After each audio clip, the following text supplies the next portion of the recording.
Raising the standard. We live in a world governed by standards. Countries have standards. Standards by which the citizens live and treat each other. We have various measures of standards of living, like per capita, which is real income. Standards like access to and quality of health care. Income inequalities. Educational standards. Sanitation standards. 7 o'clock in the evening, I was at Eldoret Airport on my way back home after some corporate engagement. I couldn't believe how unusable the toilets were. And I couldn't help remember, at the Singapore-Malaysian border, I went to the washrooms and I found something posted on the walls. If unclean, call. And they had given 3 numbers. Public toilets on the Singaporean side, sparkling clean. You see, organizations have different standards, performance standards, human resource standards, standards by which they treat their employees, customer focus standards, service delivery standards. And guess what? Customers never check your standards in your service charter, in your strategic plans, or in your websites. I took the bother to check the vision statement of Kenya Airports Authority, a powerful vision statement. Globally competitive airport facilities and services. But I felt like it's only in the website. I went further than that and checked their core values, 6 of them. Let me just pull out 2 of them for you. Customer focus and professionalism. These are their core values. They are the heart, the core of the organization. I've had the privilege of seeing thousands of customers cleared by their respective airport authorities in just a few moments. And I've also stuck at Jomo Kenyatta International Airport for in excess of 1.5 hours when we are just about 200 to 300 passengers coming back home and others visiting us. And I'm saying this because Eldoret Airport is one of our 4 international airports. Airports are the first contact point, the very first impression our visitors have about our standards as a nation. I know Kenya Airports Authority is not an isolated case. What is true of KAA is true for many public entities. And I believe one primary reason we are here tonight is to challenge some of us who are here, who are in the public service, and those who will ever listen to us through this video recording. Families have standards. There are people who have resolved, and they're in our midst, or they may ever listen to me someday, that they have to dine together as a family. They have to spend quality time together and switch off their gadgets, no interruptions, no interferences. They have to do some weekly dinner out together. It's not about the cost. Is a standard. They go for visiting days of their children if they have school-going children. It's non-negotiable. Church is non-negotiable. There are words that are not tolerable in this home. There's a code of ethics, a code of standards, a decorum. There are husbands who go home late, drunk, dirty, and jump into the bed without bathing. There are wives whose father day in, day out is discussing about their husband with women who don't love them in the first place. Families have standards. Wherever you go, you're confronted by various classes and standards. If you come from the countryside like me, perhaps the first time you traveled to the coast, you went by bus or by train. Then you drove yourself in a private car. Then one day you flew. Then you realize that we have classes of planes and classes in planes. And if you're a frequent traveler, and you've been doing business class or first class, by now you're conscious of the fact that there's something else, private jets. And then classes of jets. The first time you bought a phone, if you have lived long enough like me, when I bought a phone, with all humility and to God's glory, I was the only one in my class. I was a third-year student who had a phone. It had a long aerial. Now, the guy who leads our meetings here, called the Rastas, used to fake phone calls because we had no one to call and no one could call us. Nobody we knew had a phone. So he used to put ringatone, and people would think someone is calling us. Rastas can be quite interesting. But here's the thing. We didn't care the kind of a phone we had.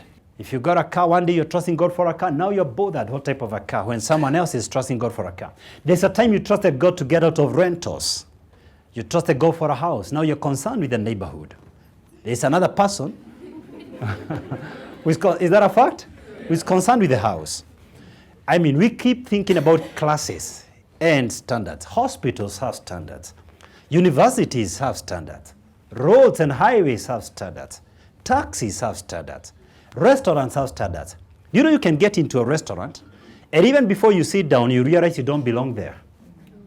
And there's no such a thing as a funny joint. It is somebody else's standard. You can get in a church, and much as they are true worshippers, you realize you don't belong to that standard of worship service. And they're all worshiping God. And I believe even God has standards. He gave very specific standards of how his house should be built. Interesting that even priests have classes. They are very hierarchical. We have vicars and canons and bishops, archbishops, cardinals, pope. While standard is not synonymous to class, often than not, the treatment you're given is commensurate to your class. In other words, you are treated according to your class. You are classified according to your standard. If you're in private practice like myself, and you find yourself invited to do assignments by blue chip organizations, that could imply your standards are blue chip. If you never get these invitations to blue chip companies, you always get the low end companies, the leftovers. Then this meeting is critical for you. It's important for others. For you, it's critical. If you've been in the labor market 20 years in an NGO, in a commercial corporation, in a government body, and you're in the lower hierarchies, the lower cadres, the lower echelons of management, that could imply your managerial skills are still in low standards. Industries have different standards by which businesses operate. You're willing to pay more for coffee at Java Coffee House.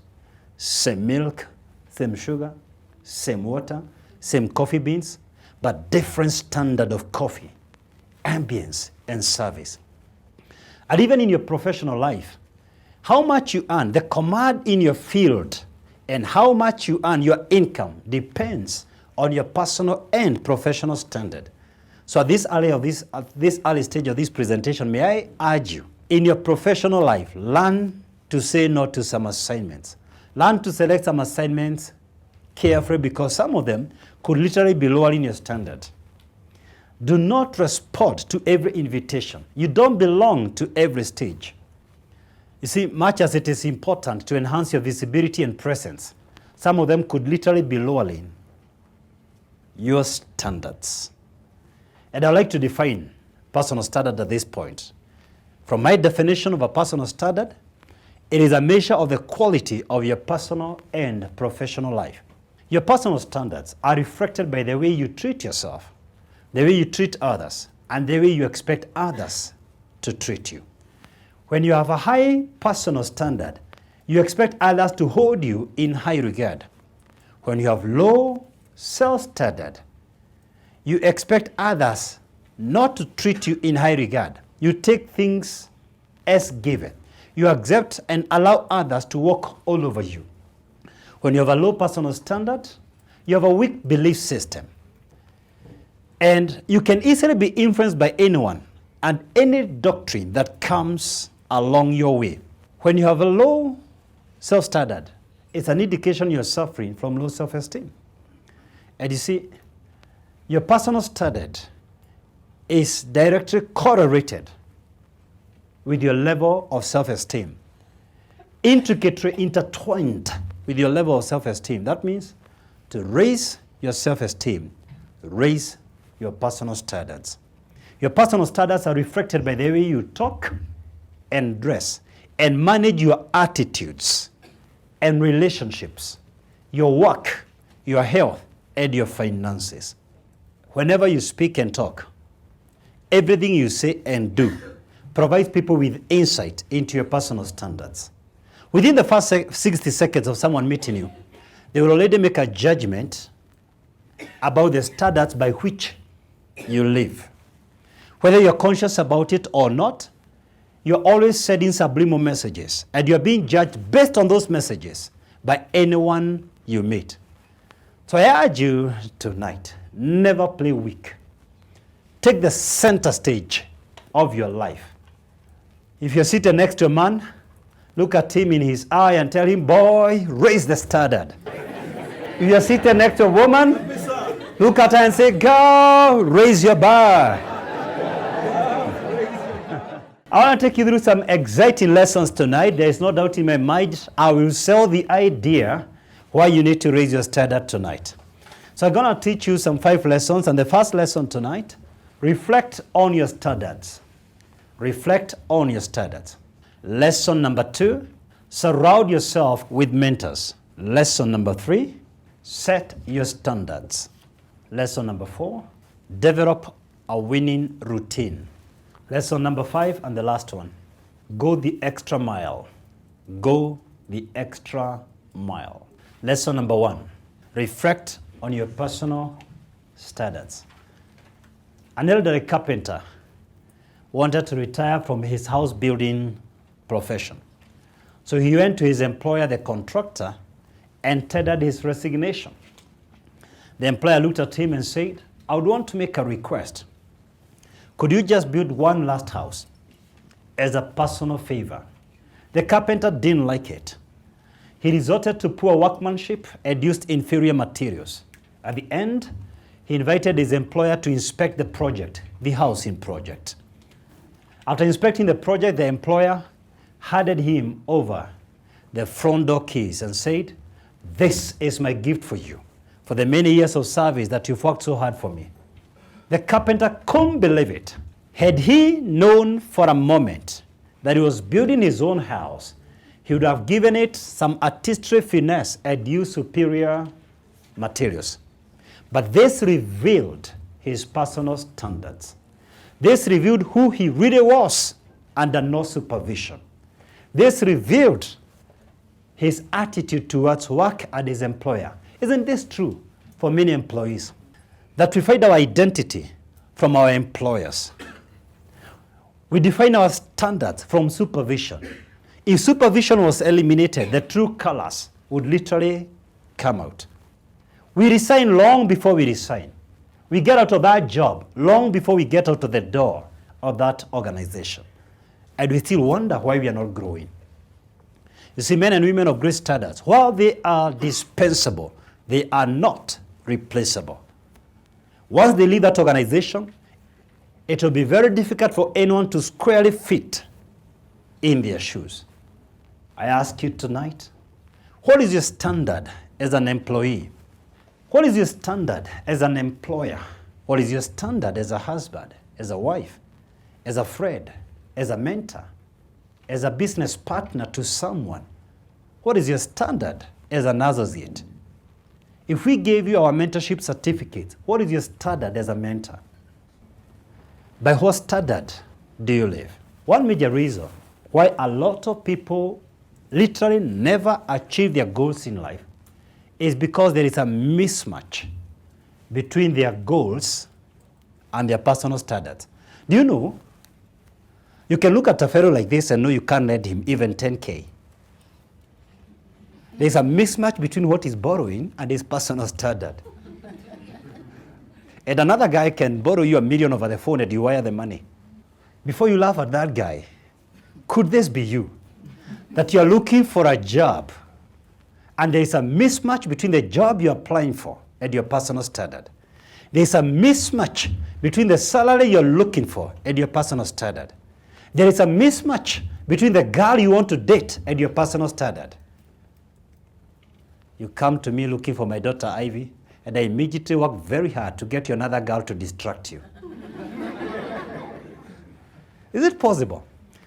And therefore, I urge you to begin to reflect deeply about your personal standards from this evening. Because reflection helps us to identify the missing link. John Maxwell put it better than me. He says, experience is not the best teacher. Evaluated experience is. To paraphrase him, you can have a long, wrong experience. You can be married for 30 years, but you don't qualify to advise anyone on marriage because you've done it all wrong. You can be in business for 20 years, but you don't qualify to mentor anyone in business because at the end of the 20-year effort, you're still a pauper. You can have a long, wrong experience. Reflection turns experience into insight. I like saying it this way. Unless you identify the missing link, the passing of time will never alter your outcomes. You'll be going round and round in circles. You see, one of the most tragic things in this life is to reach the end of the road just to realize you are not enlisted for that race. You ran the wrong race. You climbed and picked the wrong mountain. You pursued the wrong career. Life is an uphill assignment. Why add friction? Even those of us who are flowing in our own purpose, we have a lot of challenges, myriad of obstacles and barriers that we have to overcome. How much worse is for you if you're flowing against your own gifts and talents, against your own purpose? That's what I'm asking. Life is an uphill assignment, I repeat. Why swim against your own current? If you followed me long enough, you know I believe with every fiber of my being, the beginning of the conversation is finding your purpose. This is the very reason we started the cruises, to take people through moments and days of connecting with purpose. And when I realized some people may never make it for the cruises, we said we can do a crash program here locally called the 12 Hours of Transformation. When we began, we were doing men and women separately. We had the purpose-driven men and 7C women. Then we collapsed them to one program that allowed those who are mingling and coupling to attend together. And I urge you, you may want to pause, to reflect and rethink whether you are flowing along your purpose in life. Let me ask you precisely, what do you want out of this life? What is your bottom line? What legacy will you leave behind? When you look at your future self, what will have given you the fulfillment you're looking for? If you're finding it very difficult to answer some of these questions, imagine for once there were no limits and barriers. There was no single barrier between you and your dream and your goals. What would become of you? What would you achieve if there were no barriers and no limits? Why? Because you are born knowing no bounds. Someone began drawing perimeter walls in your mind, especially parents, siblings, elementary school teachers, neighbors.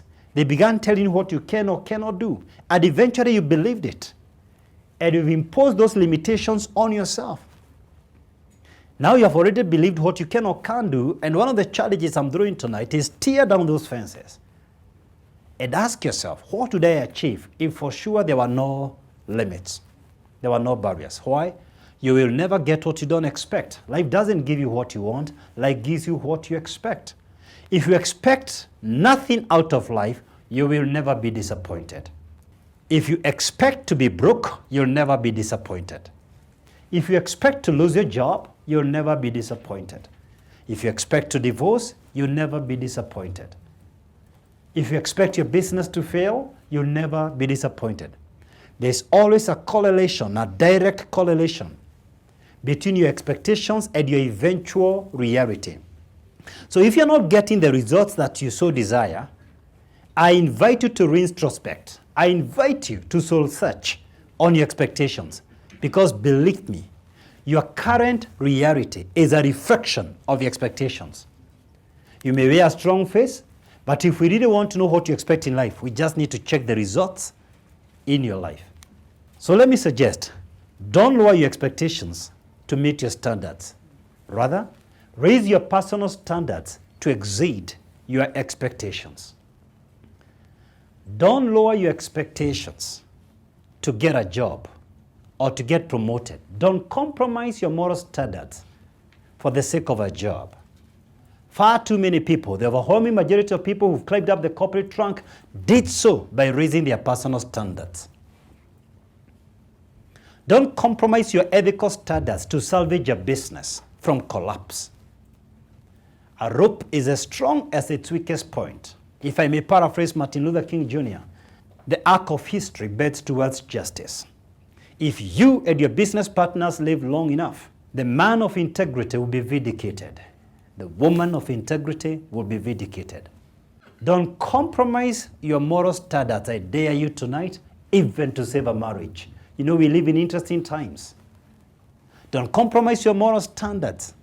Don't involve yourself in unnatural acts or couple swings or any other behavior that contravenes God's standards to save your marriage. Believe you me, you'll be happier alone than with a morally rotten partner. Don't lower your moral standards because someone else has done so. You know, there are some couples that cheat on their partners because their partners cheated on them. That's cheapening yourself. Will you take poison because someone else has taken poison? Will you take poison and expect someone else to die? Don't lower your moral standards to attract a life partner. I charge you, if you're a single man, a single woman listening to me, develop yourself professionally. Buy that car if you have to. Buy that home if you have to. Climb up the corporate ranks if you have to. There will always be bootstrappers who are attracted by high flyers. There will always be go-getters who are attracted by high standards. We call them kuhens. That's a new term in Sense 101. So don't compromise because you want to attract a life partner. Let them come where you are. You see, when you lower your standards, you don't raise the other person's standards. You both go low. A parent listening to my voice tonight, don't lower your discipline standards to accommodate an errant child or a younger brother and younger sister. Sometimes you've got to allow someone to hit rock bottom for them to come back to their senses. Let me tell you this. It took the prodigal son to dine with the swine for him to come back to his senses, go back home to his original standards, the standards of his father. If you have wrestled with a child, a teen child, or a young adult for too long with drug abuse, alcohol, and other moral aspects, you struggled with your young brother and your young sister for too long, I dare you tonight, cut loose your support systems, let them hit rock bottom. You can quote me. Study them from a distance. Observe them from a distance. Sometimes it requires someone to hit the ground. There is nowhere else they can go below for them to begin to raise their personal standards. Much about others. By whose standards do you live?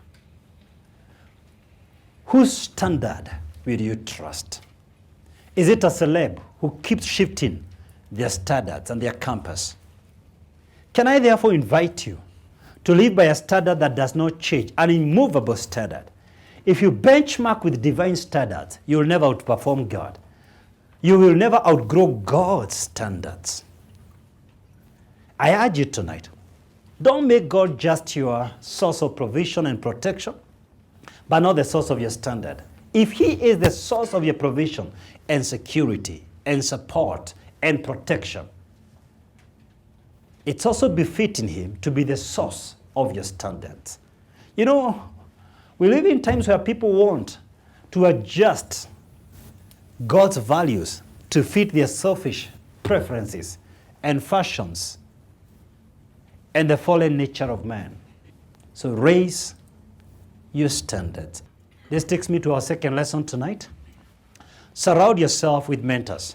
Have you been blessed by this video? Please like and share with family, friends, and colleagues. Great people are either sources of light or they are mirrors that reflect the light. Be a channel of blessings to others and hit the subscribe button to enjoy thousands of my videos free of charge.